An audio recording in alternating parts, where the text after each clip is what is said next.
providing resources and comfort to caregivers. This is Caregiver Crossing. Good morning, good afternoon, good evening. I don't even know what time of the day it is right now, but welcome to Caregiver Crossing and thanks for being here. If it is your first time, you may want to know that Caregiver Crossing is a show brought to you by Joy's House, presented in partnership with our friends at Daron and Associates. And we are right here with you every week to discuss all things caregiving. I am Tina McIntosh and in studio with Noah Taylor. And Terry Stacy is not able to be with us this weekend. We miss her, but she will be back with us very soon. You know what is with us? What's with us? Is National Family Caregivers Month. So, welcome to November, people. November of 2024, by the way. I'm still in denial that it's 2024. That cannot be right. But it is one of our favorite months at Joy's House and here on Caregiver Crossing, and that is National Family Caregivers Month. It is a time that we recognize and honor family caregivers throughout the entire country. And so we do it for a number of reasons.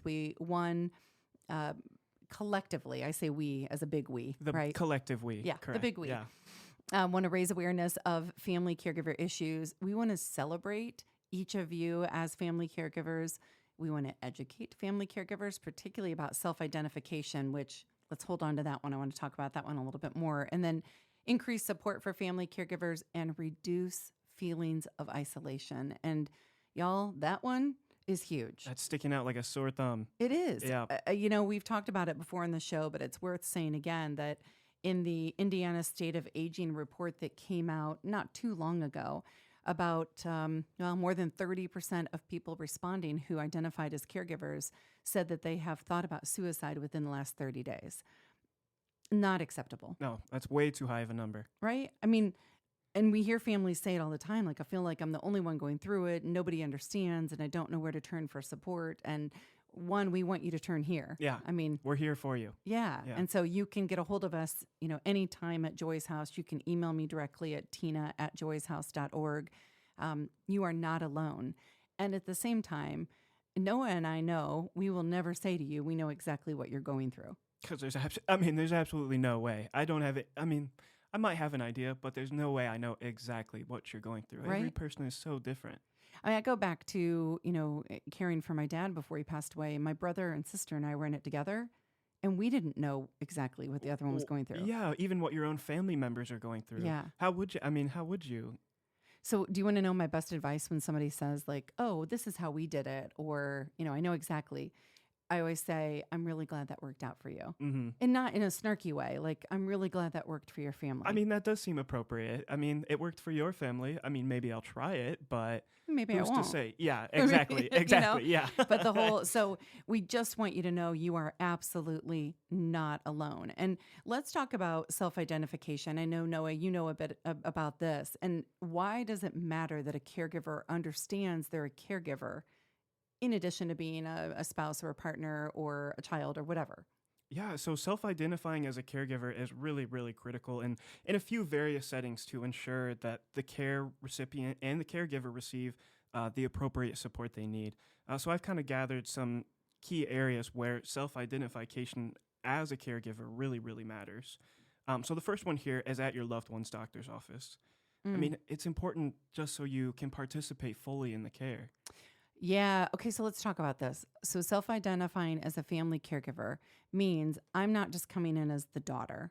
I'm not just coming in as the friend. I'm a caregiver as well. Mm-hmm. And it's important for the folks at the doctor's office to know that, so that they know they can, one, if we need to sign something legally, releasing information to me. That you're the person to do it. Yeah. Okay. But also so they know that I'm a part of the care. Exactly. Part I'm of the care journey. partner. I'm part of the team. Okay. What else? Next one who we have here is at your own healthcare provider. I think this one's really important too, so that your doctor can monitor your own well-being as a caregiver. Okay, so how many of you listening do not tell your doctor that you're a caregiver? I definitely never did. Because you don't want to talk. No, you absolutely do not want to talk about it, especially when you're already in an uncomfortable setting with the doctor. Right. Yeah. Like, I'm just here to talk about why my ankle hurts and don't pay attention to my tears. Mm-hmm. But yeah, that's a good one. That's a good one. Okay, where else? Another one kind of similar, at your therapist, just to ensure that you're receiving the correct support again. I think that's really similar to your own healthcare provider, just so, everyone's really on the same team. Another one we have is talking to your loved one's insurance company. Oh, wait, talking to your loved one's insurance company? I would have never thought of that. I don't think I would have either, but I think that's so important so that you can, communicate effectively with that insurance provider. And Interesting. so they know what's going on too. That's a really good point. I've never even thought about that. Thank you. Anything else? Yeah, I've got some other ones here too. I'll just list them off pretty quickly. At the emergency room, you want to identify yourself as a caregiver. At the pharmacy, at work, with friends, and with faith leaders as well. It's so different now, Noah. When I first started Joy's House 25 years ago, people were not identifying as a caregiver at work. And they were not identifying because they didn't want to get dinged. They didn't want to miss an opportunity for, a promotion, or they didn't want their boss to put them under a microscope because maybe they were leaving to go to the pharmacy or take their loved one to the doctor. And so I think we're in a different place. One of the things that I know we're in a different place. Great list, by the way. Thank you. I know we're in a different place, and we've talked about before that there was the president, the current president, President Biden, said to us last year, basically, get your act together in this nation when it comes to family caregiving. And he just put out a proclamation on National Family Caregivers Month. And if I can, I'm going to read you just a little bit of it. I would love for you to read it. All right. So it does start talking about children, but it says how we treat our young children, aging parents, and loved ones, and how we value those who care for them are fundamental to who we are as a nation. During National Family Caregivers Month, we pledge to get every family caregiver in this country the same kind of relief, respect, and support that they give so selflessly to others. It goes on to talk about why this is such an important month, and the folks that we are celebrating. There's some extended, I think, tax credits, maybe focus more on kids in there too. But there are a lot of us who are in that sandwich generation right now, caring for both children who are getting older and aging parents. And so at the end of this, he does say we have finalized new rules that strengthen staffing standards in nursing homes to ensure residents can age with dignity. We have made sure that home care workers get a bigger share of Medicaid payments so more Americans can keep living in their own communities and homes. And we have worked to increase Medicare resources to promote equitable access to care and caregiver training. And so there's more to it than this, but really grateful to President Biden for understanding that caregiving is a thing. It's an important thing, and it affects a lot of us. So I know we have to take a break, and we will be back here in just a few moments on Caregiver Crossing. You're listening to Caregiver Crossing, a show designed for family caregivers and the people who love them. Caregiver Crossing is brought to you as a service of Joy's House in partnership with Daron and Associates. With locations in Broad Ripple and near the University of Indianapolis campus, Joy's House provides exceptional day services for individuals living with a life-altering diagnosis and compassionate support for family caregivers throughout the community. At Joy's House, we believe that everyone deserves to live their best life, regardless of their abilities. Learn more about our adult day and caregiver support services by calling us at 317-254-0828 or visit joyshouse.org today. All right, stick around, everybody. We'll be right back with more Caregiver Crossing shortly.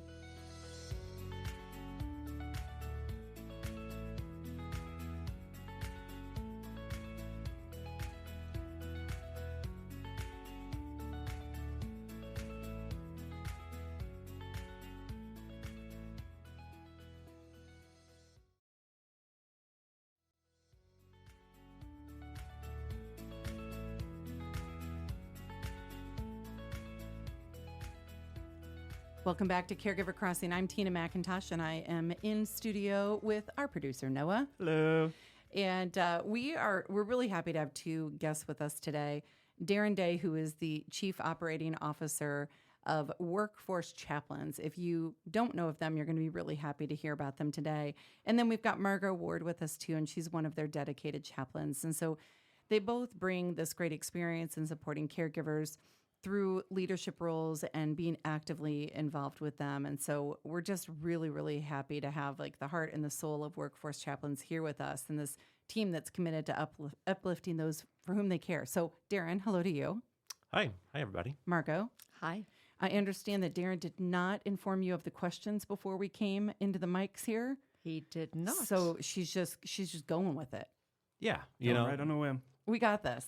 Really, I mean, this is really a conversation about what Workforce Chaplains is. And so, Daron, when you explain what it is you all do, how do you say that to somebody?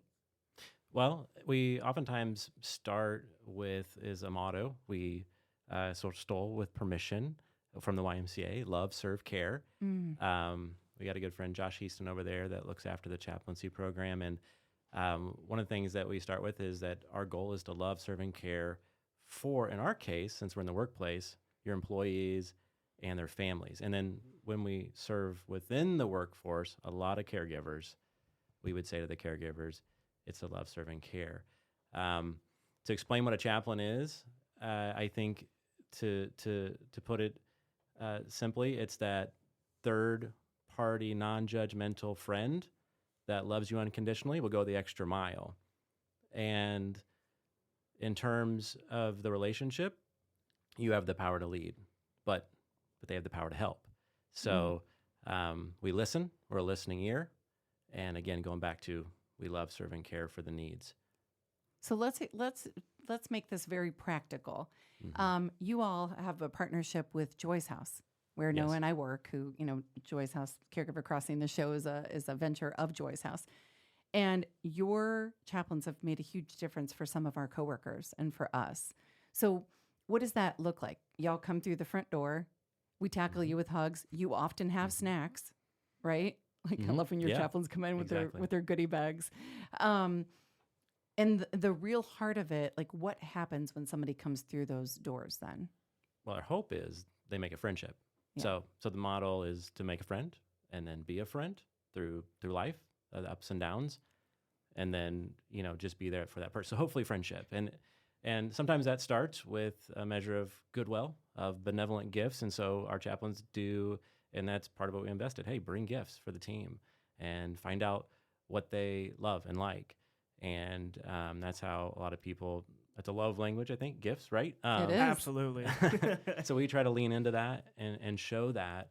But that is one thing I think in terms of the world of wellness benefits, which is where we typically fit for organizations, where we stand out and I think provide a really unique way of caring is because there is an intentionality, there is a personableness of getting to know that person. And it really is someone who's going to be a friend. And a safe place. A safe place, yeah. I mean, and it doesn't have to be, chaplain. I know, like, either the chaplains I've worked with through Workforce is they're Christian based, but that's not what they are leading with necessarily. And for me as a Christian, I mean, one of your chaplains was in last week, and I just said, hey, I'm getting ready to have a pretty serious, I'm having brain radiation any day now, and said, can you, would you say a prayer? And so he stopped and said a prayer, but I really was the one who, kind of initiated. It's more of a, what is it you need right now?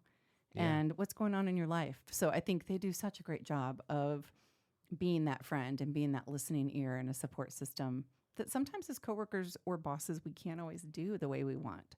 Yeah. And so, Margo, for you, you are a chaplain and you are the person who walks through that threshold to do these very things we're talking about. Is there any experience for you that kind of sticks out? Oh, I think all of it, because each company that we actually serve is different and they're all unique. Every company we serve has its own character. I mean, it's an organism. It's a person you walk into. So it's just a joy to walk in there and get to know the staff and get to know the story and kind of just to see where the journey leads us, because everyone is different. I happen to serve quite a few companies, but my background is caring as well. I happen to be, do a re-entry, so I do a lot of addiction counseling and those kinds of things. So it really is deep, delving into deep care. So this is a joy just going in, walking with people that are just like us, having life stuff. Mm-hmm. And I think through years of doing, because I've been a chaplain for many years, just with Workforce for a while, but for many years I've been a chaplain. And I think it's a matter of just listening and listening and listening. And then taking whatever they say and getting off their chest and rephrasing it and reframing it into something that makes sense. Mm. And that's just what friendship is. Mm-hmm. And sometimes things are just so personal, or you think it's that personal, or you experience it that personally, that you can't just go talk to a friend. We become friends And sometimes, actually, many times, we become a part of that friendship circle. And again, we happen to be Christian, chaplains, but it's very rarely that we actually go that route. It's more, hey, here we are, we're friends. Well, I mean, as a Christian, I would say that's what Christ wants us to do, right? Is to love. Love others. You walk along the same way. That's right. Together. So what if my coworker, Bob, I don't know, there's no Bob, so it feels like a safe Bob name, right? No I Bob? don't think there's a Bob. Okay. Maybe help a me. Robert. No, Help. No, help. No Bob. If Bob said, I'm Buddhist or I'm Muslim or I'm atheist, can Bob still talk with you? Absolutely. And will you still love Bob? Absolutely, because guess what? I'm going to learn a lot from Bob, right? Because, as you said, that's what it's for. It's not about the religions or beliefs. It's about the life that's happening right now. And that's where we meet them. And I want people to hear that, right? That it doesn't matter what walk you come from or what belief you have. Like, you have a safe place to go with Workforce Chaplains. And so you work with the organizations or the individuals? I feel like this is a trick question. Yes. So we work with organizations to get access to work with the individuals. The heart of what we do is one person with one person. And that's what makes it really, really powerful. They end up with this friend who's an advocate for them, that's well-connected in the community, is doing this out of a benevolent heart. And that's really powerful when it comes to people's wellness. And some of us have the benefit of having those people in our life. Maybe it's that aunt, that uncle, that parent, somebody who has the capacity and the training to help you in that way. But that's not everybody. I think I heard our president mentioned a survey one time I picked up on him sharing, and it was that they asked how many people have someone in your life that you feel like you can go to with anything, and it's a non-judgmental listening ear that's going to try to help you. And they did the survey, and they came with the result, and the answer was the average person had 0.7 persons, which you're like, well, that doesn't make any sense. Well, it does, because what it means is for every person that had that one or two people in their life, there's people who said no one. And so that chaplain really fits uniquely in that role. And yeah, going back to your question there, Tina and Margo pointed out that it really is for everyone. And that's one of the unique things, and it sometimes is a misconception when people are considering bringing in chaplaincy, is that they're there to promote a particular faith, but our role is to love, serve, and care. Right. And then that goes and extended to everyone. And you all are so open and so loving. We want to talk more about what this means for caregivers and how people can get in touch when we come back. Yeah. For now, you were hearing the voice, and you will after the break here, of Daron Day, who's the Chief Operating Officer for Workforce Chaplains, and Margo Ward, who is a chaplain with them. And so we're going to ask them to stick around, and we'll be back here in just a moment. You're listening to Caregiver Crossing, a show designed for family caregivers and the people who love them. Caregiver Crossing is brought to you as a service of Joyce House in partnership with Cardon and Associates. With locations in Broad Ripple and near the University of Indianapolis campus, Joyce House provides exceptional day services for individuals living with a life-altering diagnosis and compassionate support service for family caregivers throughout the community. At Joyce House, we believe that everyone deserves to live their best life regardless of their abilities. Learn more about our adult day and caregiver support services by calling us at 317-254-0828 or by visiting joycehouse.org today. That web address again is joycehouse.org. All right, stick around, everybody. We'll be right back with more Caregiver Crossing right after this.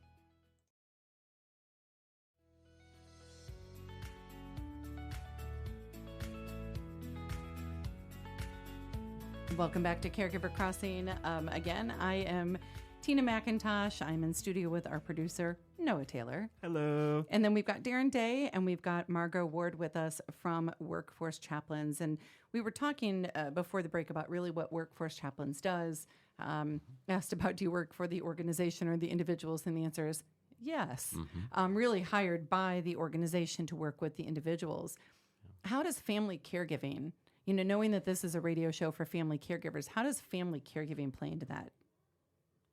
Well, I think one of the types of organizations, so we serve a broad variety of companies, large electrical companies to small law firms to nonprofits, for-profits, anyone that wants to extend extra love and care to their people. But you say, who is is some of your best success stories with. And I think it's those industries and those people where there are caregivers. So a large portion of our services is directed towards caregivers in senior home facilities, as well as caregivers like through Joyce House, their friends at Socoa.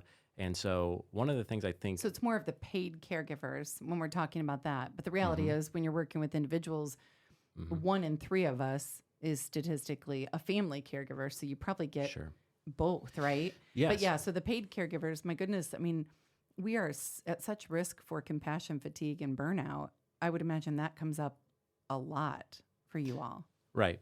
Compassion fatigue, burnout. There's some other things that are specific to caregiving or hospital medical fields, which is grief. So chaplains are specifically trained and skilled in helping with areas of grief, because oftentimes in a time of grief, you're working through things that are of a spiritual nature, that are life and death. And so chaplains are a great resource for that. There's a variety of other topics like moral injury, other things that people deal with in caregiving that is specific to chaplaincy. So yes, but then all of the employees we serve throughout the state of Indiana and beyond, many of them we are available for all of their families. And so a lot of times the need with say that again. Yeah, so all the employees that we serve, we never contract and say we're just there for the employee. We're there for them and their household is what we say. So for instance, you serve at Joy's house. Mm-hmm. Noah works at Joy's house. Mm-hmm. Noah has someone else in his household who could use that friend, that safe place, that sounding ear, somebody to help through grief, and you would work with that person too. Absolutely. I mean, yeah, that's huge. From our That perspective, is really incredible. yeah, from our perspective, the employer, oftentimes the reason they're interested in providing our care is from the heart, but also looking at things like their workforce and their ability to be productive and healthy and the best people they can be, the whole heart of wellness programs.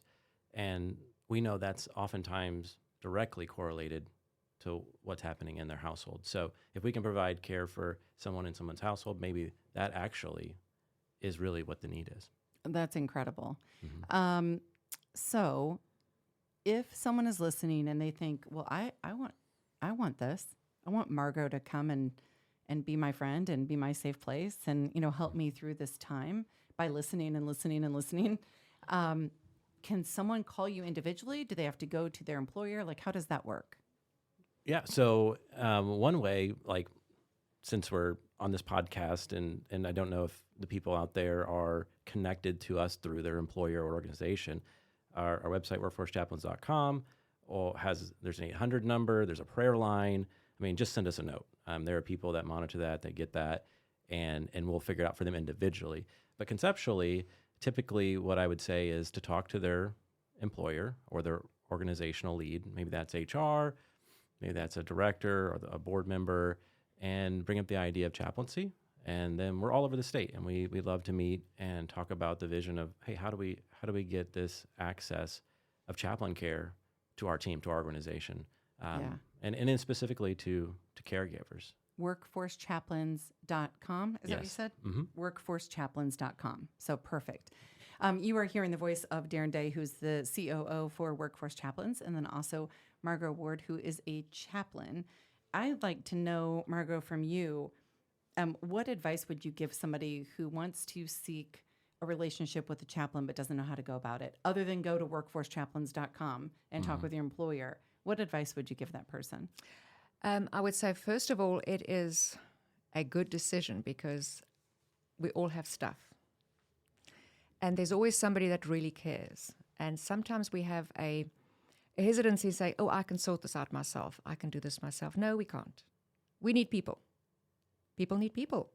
And sometimes we just have the wrong people listening the wrong way. Not that they're necessarily wrong people in their lives. They're just listening the wrong way. So we're also there for relationships to help find a way that people in their lives can communicate better. We also meet off-site for coffee, for something like that. Let's say they want to meet a chaplain, but they don't want to tell the people at work, hey, I'm meeting with a chaplain. We love having coffee or a lunch or something and build a relationship that way. And just through talking and becoming a friend, I think it is a way to open up a little bit more and say, actually, it's not really what I told you I'm struggling with. I'm struggling with this relationship in my life. Only relationship and listening leads to what the real issue is. And it's just providing tools, providing ways to sort out our own stuff, right? And there are many ways to do that. And it starts with a listening ear and realizing there's no judgment. It's totally confidential. It doesn't even go back to the employee or the employer or the other employees. Nobody knows about it. So I think that is, if somebody wants to do that and doesn't know how to do it, knowing it's confidential and it's going to lead to a friendship and leading to other things that you are too afraid to mention, you can ease your way into saying, hey, could I share this or find help for this? And I would add too, if you don't click with the first chaplain, whether, wherever it is, it's okay. Kind of like a therapist, right? It is. Or a doctor or whatever, to say, this isn't connecting for me. I'd like to talk with Daron. And Daron will be my workforce chaplain. Yeah, we try to proactively. No, take me. But I think that's, that's a big factor too. And I would just encourage people, pick up the phone and make a phone call. Fill out the form on workforcechaplains.com or talk with somebody in your community. And it's okay just to pick up a phone and say to somebody on the other end who answers, who's maybe a chaplain or works with chaplains, to say, I don't know what to do. I picked up the phone, but I don't really know what to say. I just need somebody that I need to talk with. And I think you'd be surprised how many people on the other end of the phone would say, oh, tell me a little bit more, and I have the perfect person. So I know we're going to have to go. I saw Noah getting ready. Give us that website one more time. It's workforcechaplains.com. Easy enough. And you said there's a prayer request on there as well? So you'll find on there a place like a contact form, and that would be the best way. And then if you're a partnering organization, there's usually a website directly for your organization where there'll be a list, a diverse team of chaplains. Like you mentioned, you can reach out to who you might see a fit with, as well as the prayer line as well. But yeah, caregivers need care, and so we're trying to complete that circle.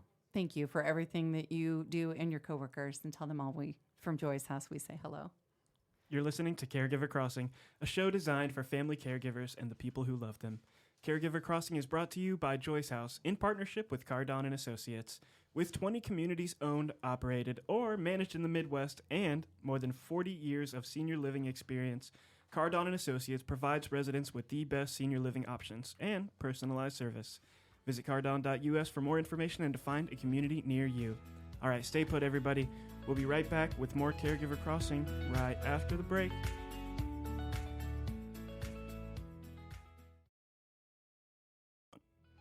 Hello, everybody. Welcome back to Caregiver Crossing. Thank you so much, everybody, for sticking around with us after that conversation. I am your producer, Noah Taylor, joined by my co-host, Tina McIntosh, but I have to tell you all that Noah has something up his sleeve. He will not tell me what we're talking about. I've got a little surprise for everybody today. So we've got a really, really big event that just happened at Joy's house. Oh, now it all makes sense. Yes, I can do so this. At Joy's house, we're kicking off our 25th anniversary year. And since I have the amazing Tina McIntosh, who is the founder, president, CEO, and of Joy's house and everything in So between. many words. I have some questions prepared for her to talk a little bit about Joy's house past and a little bit about the future as well. So I think, Tina, we're just going to go ahead and get right into it. So running a nonprofit for 25 years, over 2 decades, is obviously no small feat. What are some of the most important lessons that you've learned along the way? Important lessons learned along the way. Well, I mean, the first thing, very early on, somebody told me to do one thing every day toward your goal. So whether it was fundraising or an email or a conversation or, doing some research, whatever it was, one thing every day would get you to your goal. And I think that was great advice starting out. I will also tell you that it's just something I think that I don't know where I learned this, but surrounding myself by people who were and who are better than me, smarter than me in a certain area, more connected than me, whatever it is. I mean, like, there are things, Noah, that you do way better than I do them. So why would I try to do them? Right. I think that's so important for leadership to recognize. Yeah. Yeah. And when I think that can translate to, quite frankly, it can translate to caregiving. Absolutely. I mean, you don't have to be in the middle of everything, and surround yourself by people who can do some things better or different.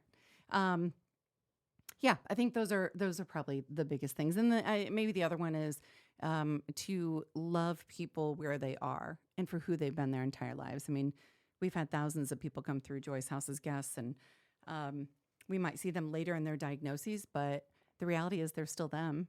I mean, go back to our interview a couple weeks ago with Becky Barton, the woman who, friend of ours that came on and talked about living with dementia. Like, she's still Becky.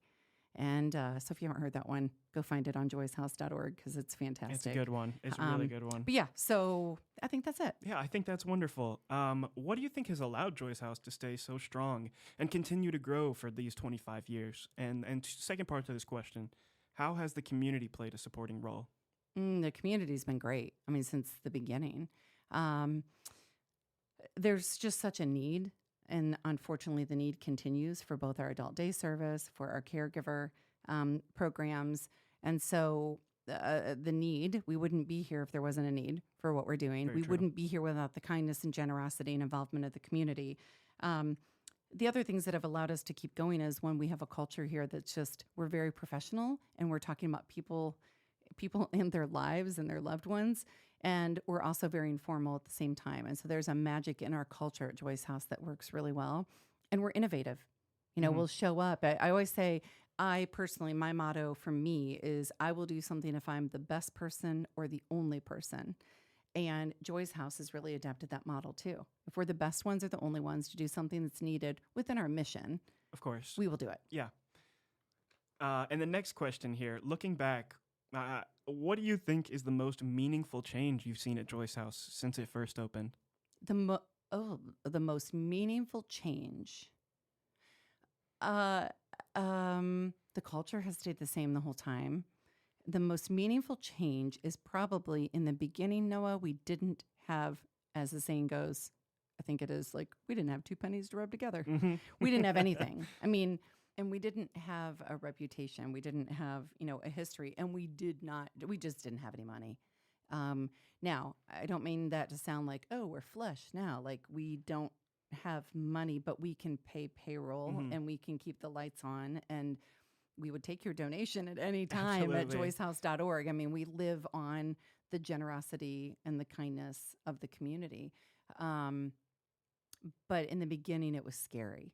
I mean, we just did. I didn't get paid for 2.5 years. Wow. We just didn't have money. You were really dedicated. I mean, doesn't matter if you got paid or not. This was a mission that you're supporting. No, but I do like getting paid now. Yeah. Well, I'm not going to lie. Yeah. It's different than I was cleaning houses and, doing all kinds of things. So for a little bit of money. I mean, yeah, absolutely. What advice would you give to other organizations maybe trying to create the same kind of impact for caregivers, maybe in a different state? Do it your way. Well, and do in Indiana too. We still have so much need here. Like, read the textbooks, read the papers, take the classes, do the things, and do it your way.